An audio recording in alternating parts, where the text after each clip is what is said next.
अगर किसी को कोई शक है तो वजीर आजम तैयार हैं ये मुरासला जो है ये चीफ जस्टिस सुप्रीम कोर्ट के सामने रखने के लिए। इस मुरासले के अंदर बराह रास्त अदम एतमाद की तहरीक का जिक्र है। बैरूनी हाथ और अदम एतमाद की तहरीक आपस में मिले हुए हैं। उसमें दो टोक अल्फाज के अंदर यह भी लिखा जा रहा है कि अगर अदम एतमाद की तहरीक कामयाब नहीं होती तो खौफनाक इसके नताइज आ सकते हैं। शेयर किया गया है ये मुरासला वो सिर्फ जो आला तरीन सिविल मिलिट्री क़यादत है सिर्फ उनके तक महदूद रखा गया है। अब इसके अंदर किरदार कौन कौन है उसमें एक के ऊपर तो कोई शक ही नहीं है और वो नवाज शरीफ है। वो लंदन बैठे में वो बाहर मुलाकातें कर रहे हैं। पूरी कौम खड़ी हो गई जी प्राइम मिनिस्टर इमरान खान साहब के साथ, और इस कौम को इतना गुस्सा चढ़ा हुआ इस वक्त कि मुझे लगता है कि आधी कौम जो है सो बॉर्डर्स पे पहुंच चुकी है, आधी ने जो है वो फ़ज़ाइया से रब्ता कर लिया कि आप बताएं हमें कि हम क्या कर सकते हैं, जान दे सकते हैं। आधी जो है वो पहुंच गई है नेवी के हेडक्वार्टर्स के ऊपर के ये आलमी साजिश कामयाब नहीं होने देगी पाकिस्तानी कौम, क्योंकि प्राइम मिनिस्टर ने जो ख़त लहरा लहरा के जिस खतरे का हमें इंदिया दिया है, अगरचे हाफ बताया बल्कि हाफ भी नहीं बस ज़ेर लब बताया, उस खत को लहराया उसके बाद जेब में रख लिया, ना हमें बताया वो दुश्मन मुल्क कौन है। जबकि प्राइम मिनिस्टर पाकिस्तान अगर इस लेवल तक जाके इस खतरे से हमें आगाह कर सकते हैं कि पूरी कौम का जोश इस वक्त जो है, और इस जोश में तो मेरा ख्याल से सारी अपोजिशन जो जानी दुश्मन है इमरान खान साहब उनकी जानी दुश्मन है बादियुल नज़र में, वो भी उनके साथ खड़ी हुई है। तो पूरी कौम खड़ी हुई है, तो उन्होंने लेकिन लहरा के ये नहीं बताया कि वो हमारा दुश्मन जान कौन है जिसने इस मुल्क को ललकारा है, इस मुल्क के खिलाफ खड़ा हुआ है, साजिश कर रहा है, वो कौन सा मुल्क है। और प्राइम मिनिस्टर को थोड़ी हिम्मत करके उसको बता देना चाहिए था।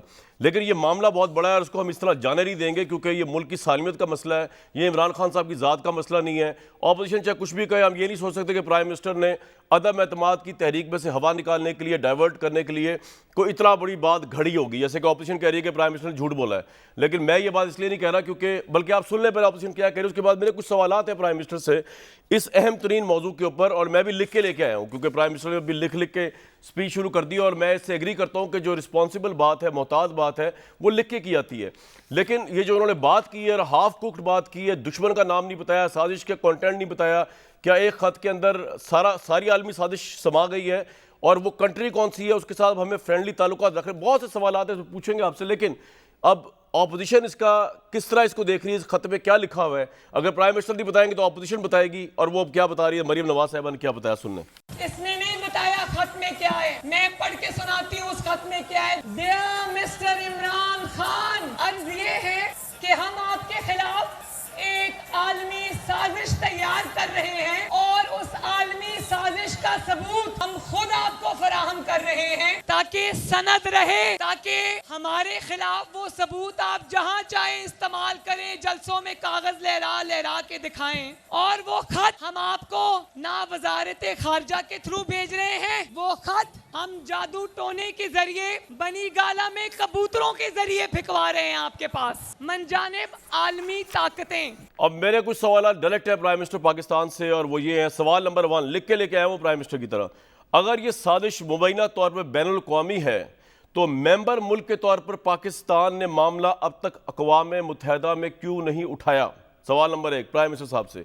दूसरा सवाल कि ये जो खत है, क्या इसका खतरा इतना बड़ा है कि आला सिविल व मिलिट्री एजेंसियां भी इस खत में मौजूदा खतरे की तस्दीक करती हैं या क्यों नहीं करती।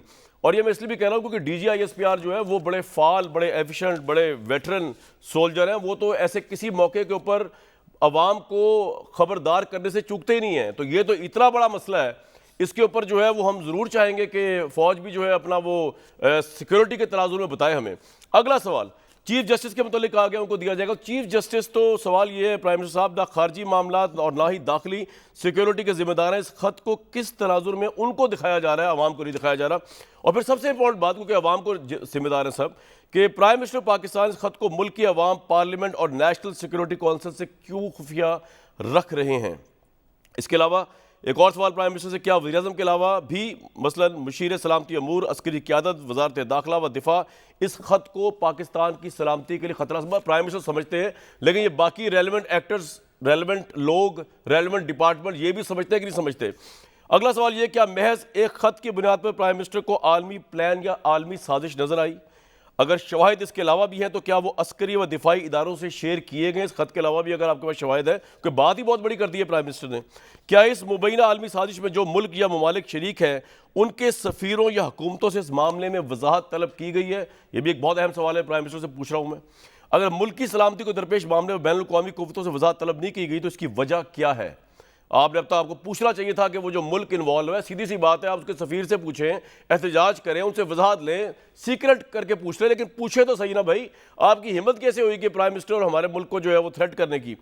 वज़ीर आज़म ने जिस दिलेरी से बंद खत लहराया, इसी बहादुरी से वो दुश्मन का नाम लेने से गुरेजा क्यों है जो पाकिस्तान की सलामती के खिलाफ साजिश कर रहा है? साजिश के नतीजे में वज़ीर आज़म के नज़दीक खतरे की नौयत क्या है? क्या बैरून मुल्क से इक़्तिसादी या अस्करी जारियत का खतरा है? ये बताना चाहिए हमें अगर है ऐसा। क्या इस खत में लिखा गया है कि ये मुबैना आलमी साजिश नवाज शरीफ को साथ मिलाकर हो रही है, या महज ये वज़ीर आज़म का ख्याल है कि उन्होंने ये कहा कि असल तो ये सारी साजिश नवाज शरीफ मिल मिला के कर रहे हैं? ये बता दें प्राइम मिनिस्टर के थ्रेट कितना है, और क्या थ्रेट इतना है कि उन्होंने अब हमारे 3 जो बहुत बड़े इदारे हैं दिफा के, यानी नेवी, फ़ज़ाइया और हमारी फ़ौज, उनको भी हाई अलर्ट पे कर दिया या नहीं किया? ये भी एक बड़ा सवाल है। और एक और बड़ा सवाल है कि ये मामला इंडिया और इजराइल के मुतालिक तो नहीं है, तो ये पाकिस्तान की किसी फ्रेंडली स्टेट के मुतालिक किया, ख्वाह वो सुपर पावर हो या ना हो। तो क्या अब उस फ्रेंडली स्टेट के साथ हमारे ताल्लुकात हमेशा के लिए ख़त्म हो जाने चाहिए या ख़राब हो जाने चाहिए? क्योंकि होने चाहिए। अगर वो आलमी साजिश कर रही है फिर तो प्राइम मिनिस्टर को उस पर स्टैंड लेना चाहिए, UN में लेना चाहिए, उसके एम्बेसडर के साथ लेना चाहिए, दुनिया के हर फोरम पे लेना चाहिए। सिर्फ जलसे में बात करके तो बात नहीं बनेगी। ज़रताज साहिबा, पहला सवाल ये कि आप काबीना की मेंबर हैं और काबीना के दूसरे मेंबर्स भी हैं, प्राइम मिनिस्टर को चलें अवाम पे भी एतमाद नहीं, कंटेंट दिखा सकें, पार्लियामेंट पे भी एतमाद नहीं, लेकिन उनको कैबिनेट में भी एतमाद नहीं कि इतना अहम इशू जो है वो आपसे शेयर करें। और दूसरा साथ ही ये ले लें जो भट्टी साहब कह रहे हैं कि अगर ये मंदरजात वो ना हुए जो प्राइम मिनिस्टर कह रहे हैं तो फिर उनको शायद माफ़ी मांगनी पड़े इस ब्लफ की। जनाब, सबसे पहले तो मैं आपको ये इस नैरेटिव का जवाब दे दूं जो आपने कहा है कि अपोजिशन और PDM के लीडरान की तरफ से जो इस ख़त के बारे में जवाब दिया गया है वो इसको सियासी एक बात कर रहे हैं। वो जो पाकिस्तान की नेशनल सिक्योरिटी को और पाकिस्तान की खारजा पॉलिसी को और पाकिस्तान को जो एक थ्रेट दिया गया है वो उसको सीरियस नहीं ले रहे। और आपने मरियम बाजी की जो है वो एक स्टेटमेंट जो उन्होंने जलसे में की, आपने वो वीडियो दिखाई। सबसे पहले तो ये कि इस बाजी जान की जो IQ लेवल है ना, उसको तो आप अल्लाह ही हाफिज़ बंदा कह दे, क्योंकि ये कुछ दिन पहले अपनी प्रेस कॉन्फ्रेंस में ये कहने पे तुली हुई थी कि जो असली गीदड़ है वो नवाज शरीफ है। तो मैं तो उसको कॉन्ट्रोडिक्ट नहीं करती, हो सकता है कि उसने वाकई सच बोला और उसने कहा कि गीदड़ की खाल पहनने से भी नवाज शरीफ कोई नहीं बन जाता, तो असल गीदड़ ही नवाज शरीफ है। दूसरा, वो समझती है कि दुनिया में सिर्फ एक ही ख़त है ऑथेंटिक और वो कतरी ख़त है, क्योंकि उसमें उनके वालिद मोहतरम ने एक कतरी शहजादे का ख़त दिखाया था और उसमें वो मनी ट्रेल नहीं दे सके, और कोई दुबई के या कोई दूसरे बेमुरीन ममालिक में उन्होंने ऊँटों के शायद कोई काफ़िले दिखाए थे कि वो किस तरह वो पैसे लेकर गए थे, और आज तक ये भी नहीं बता सके कि ज़रताज साहिबा आपने ये खत पढ़ा है प्राइम मिनिस्टर ने आप पे या कैबिनेट मेंबर्स में ट्रस्ट करके खत पढ़ाया आप लोगों को? बड़ा अहम खत है ये। अब मैं जी बिल्कुल, तो 25 अरब का जो है वो ये नहीं बता सके कि वो उनके पैसों के उसमें हमजा शहबाज की या इनके उसमें कैसे गए, आज तक ना मुश्ताक चीनी वाले का जवाब दे सके। तो लिहाजा हाल बता उनको आजकल इस पूरे खानदान को फोबिया हो गया है बनीगाला का। माजरत के साथ वो कह रही है पढ़ा, हाँ पढ़ा है, वो बताएंगे भी। जी ज़रताज साहब जी बताएं प्लीज, आप प्लीज जंप ना करें। जी भट्टी साहब आप प्लीज जंप ना करें कंक्लूजन के लिए। मैं हाजिर हूँ, मैं बैठी हुई हूँ। ज़रताज साहब को सुनें जी। यकीनन जी जी जी बिल्कुल जी, एक्सेप्टेड, अपॉलॉजी एक्सेप्टेड जी। तो आगे बढ़ते हैं। अब बात यह है कि आजकल पूरे खानदान को एक फोबिया हुआ है बनीगाला का। कोई मुर्गियां वहां पे गिनता है, कोई वहां पे बकरे गिनता है, कोई बकरे वहां पे गिनता है, कोई वहां पे मुर्गियां गिनता है। नहीं पता, तो ये नहीं पता कि मकसूद चपरासी 400 अरब कैसे डाल जाता है, 25 अरब कैसे इनके अकाउंट में डाल जाता है। वैसे अर्ज करूं आपसे, बनीगाला भी एनआरओ ने लगाते हैं, बूट पॉलिश करने एक आपसे अर्ज करूं, मैं ये कहता हूं मेरा सवाल आपसे ये था, वो आपने ठीक है, आपने दिल की भड़ास निकाली नून लीग में। मेरी बात तो सुन ले, मैंने आपको इसलिए रोका कि मुझे, मैं तो पार्टी नहीं उसमें, आप इनकी जो चाहे ऐसी करें, जो चाहे करें, लेकिन थोड़ा सा इस टाइम पे आ जाए को हमने बाकी सबको मैनेज करना है। सवाल ये था कि ये आप पे ट्रस्ट करके बीइंग अ कैबिनेट मेंबर, और आप बड़ी अहम कैबिनेट मिनिस्टर हैं, बड़ी रिस्पॉन्सिबल कैबिनेट मिनिस्टर, आपको ये खत के मंदरजात दिखाए, और आपके ख्याल में अगर ये इमरान खान साहब का ये खत वो ना हुआ जो वो कह रहे हैं, तो आपको लगता है ये बड़ा उल्टा भी पड़ सकता है आपकी गवर्नमेंट के ऊपर? इस सवाल का प्लीज जवाब दे दें। देखिए, आपको सिंपल से एक बात बताती हूँ कि एक वाहिद प्राइम मिनिस्टर है जिसने अपने अवाम को एक हिस्टोरिकल जलसे में, जिन्होंने एक ख़त के बारे में, क्या बल्कि एक डॉक्यूमेंट मरासला है जो कि किसी कतरी ख़त की तरह नहीं आया, जो कि बाकायदा फॉरेन मिनिस्टर को भी पता है, प्राइम मिनिस्टर ऑफिस को भी पता है और टॉप ऑफिशियल्स को भी जो है उनको मरासले का पता है। उस मरासले में बाकायदा ये कहा गया है कि आपकी खारजा पॉलिसी चूंकि हमारी आज़ाद है, तो अगर ये अदम एतमाद कामयाब ना हुई तो आपके मुल्क को वो कॉन्सिक्वेंसेस जो है वो बर्दाश्त करने पड़ेंगे अगर prime minister Imran Khan prime minister रहते हैं। अब हमारा सवाल किस कंट्री ने ली है ये? ज़रदार साहब, आपको इतना पता है, ये बताएं वो कौन सा मुल्क है ये जो साजिश कर रहा है हमारे प्राइम मिनिस्टर के खिलाफ? उस मुल्क का नाम तो बताए ना। चलो मैं चॉइसेस दूं आपको 2-3। देखिए, सबसे पहली बात तो जी सबसे पहली बात तो ये है, मेरी बात तो सुने, खुदा ना खास्ता करें, टेंशन नहीं है कोई भाई, तो आप फिर बता ही नहीं रहे तो किस तरह पूछूं मैं आपसे? जी मैं आपको बता रही हूँ कि क्या इस मुल्क की हिस्ट्री नहीं रही है कि बैरूनी ताकतों ने इस मुल्क मैं आपसे ये पूछ रहा हूँ, इस दफा वो कौन है? उसको हमने छोड़ना नहीं है। वो है कौन? उसका नाम तो बताए ना। अब की दफा कौन है? जी अगर जी मैं आपकी टेम्पटेशन में बिल्कुल नहीं आऊंगी, क्योंकि उस मरासले में बाकायदा लिखा हुआ है कि पाकिस्तान के अवाम को जो है वो कॉन्सिक्वेंसेस, धमकी दी गई कि थ्रेट्स बर्दाश्त करने पड़ेंगे। हमें तो बड़ा फ़ायदा है कि हम पब्लिक कर दें और हम अवाम को ये बता दें कि हमारे खिलाफ साजिश हो रही है और जो PDM है वो जो ज़मीर फरोशी करके अदम एतमाद मिर जाफर और मिर सादिक बन रहे हैं। तो आपने बता तो दिया का जो असल सरबराह है, जो लंदन भगोड़ा बन के बैठा हुआ है, जो लंदन भगोड़ा अब आपने किया ये, अब रुक जाए जरा, अपनी प्रेस कॉन्फ्रेंस अब रुक जाए जरा, ज़रदार साहब एक मिनट रुक जाए जरा। अब आपने किया ये प्राइम मिनिस्टर साहब ने कि आपने नाम ना बता के, इंडिया और इजराइल तो वैसे ही नहीं है, वरना मुझे पता है वो होता तो फौरन आया था नाम, आपने नाम ना बता के तमाम फ्रेंडली स्टेट जो पाकिस्तान की है उनके ऊपर एक सवालिया निशान खड़ा कर दिया है कि क्या इस कंट्री ने थ्रेट किया पाकिस्तान को, क्या फ्लां सुपर पावर पाकिस्तान के खिलाफ साजिश कर रही है। आपने सबको कंट्रोवर्शियल कर दिया ये ना बता के। और दूसरा ये, मैं जरा लोगों को बता दूं, उससे पहले मियां जावेद लतीफ साहब के पास आऊं, कामरान यूसुफ साहब बड़े वेटरन जर्नलिस्ट हैं और उनकी खबर जो है वो बड़ी आउटस्टैंडिंग होती है। ये खबर उनकी आज छपी है एक्सप्रेस ट्रिब्यून के अंदर और इसका अभी तक डिनाइल नहीं आया। उन्होंने ये लिखा है कि Pakistan relevant authorities have seen no evidence, Pakistan's relevant authorities have seen no evidence yet that there is an international conspiracy to topple Prime Minister Imran Khan through a vote of no confidence motion moved by the opposition parties. Two sources who deal with the subject have told them.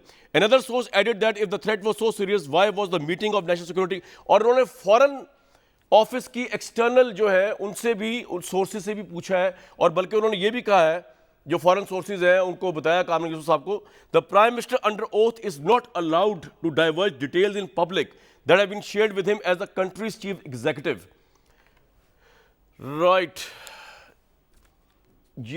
ये सब कुछ तो अपनी जगह पे है, लेकिन ये सवाल अब मैंने तो जाने नहीं देना क्योंकि मुल्क की सलामती का मसला है। हर प्रोग्राम में उठाऊंगा। जरताज गुल साहिबा को कोई मैं ब्लफ करने की कोशिश नहीं कर रहा, कोई उनसे मैं एक जेन्युइन बात पूछ रहा हूं, पाकिस्तान के अवाम के पॉइंट ऑफ व्यू से बात पूछ रहा हूं कि आपने जब इतनी बात खोल के बता दी कि मुल्क के खिलाफ साजिश हो रही है, ये वोट ऑफ नो कॉन्फिडेंस, आपने नवाज शरीफ का भी नाम दे दिया, चलें बड़ी अच्छी बात है, अगर वो भी होगा तो आर्टिकल 6 का मैं मुतालबा करूंगा इधर से उन पर लगाना चाहिए। लेकिन आप उस कंट्री का नाम नहीं बता रहे, आप उसके कंटेंट्स नहीं बता रहे, और अगर ये कल ब्लफ निकला तो इसका मतलब आपने पूरे पाकिस्तान का बिगाड़ कर दिया। जी बताइए।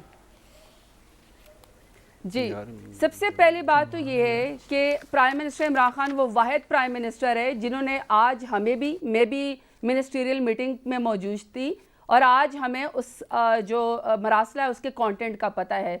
इससे बड़ी क्या दलील हो सकती है कि जो पाकिस्तान का सबसे बड़ा इदारा है सुप्रीम कोर्ट, उसका सबसे बड़ा जो जज जिसके ऊपर लोग ट्रस्ट करते हैं, हम वो ये मरासला आपका पॉइंट आ गया। आप सुप्रीम कोर्ट के जज के ऊपर, सुप्रीम कोर्ट के चीफ जस्टिस पे ट्रस्ट करते हैं, आप कैबिनेट पे ट्रस्ट नहीं करते, आप नेशनल सिक्योरिटी कमेटी पे ट्रस्ट नहीं करते, आप अवाम पे ट्रस्ट नहीं करते, और आपने उसमें भी ये कहा है कि उनको एज अ जज नहीं दिखा रहे।